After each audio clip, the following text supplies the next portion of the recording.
Hello everybody, Nolan of Black Diamond Services. Just wanted to go over one thing, show you guys, especially if you're a carpet cleaner, one thing that I do just because, of course, when the vacuum is on, the black line here constricts. So what I did in this situation is, see these little solar lights are right up to the pathway of the entry.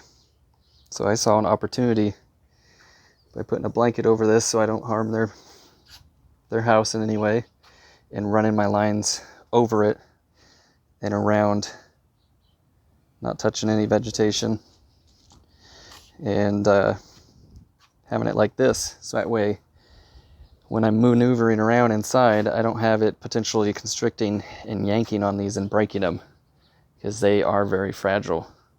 So I just wanted to show what I did for this situation.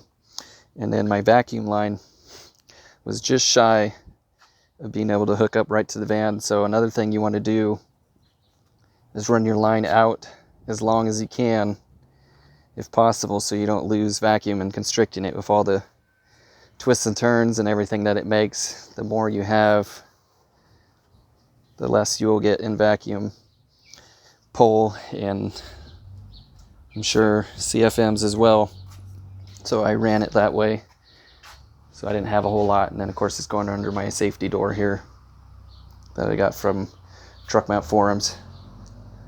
I'll put a link in the description, so if you want something like that, you can get one. I highly recommend it. Clients love it because I'm protecting their home in another way. So I just wanted to go over a couple things with you guys so you can see what I do to run a situation like this without risking any damage to the client's house. You know, things like this go a long way.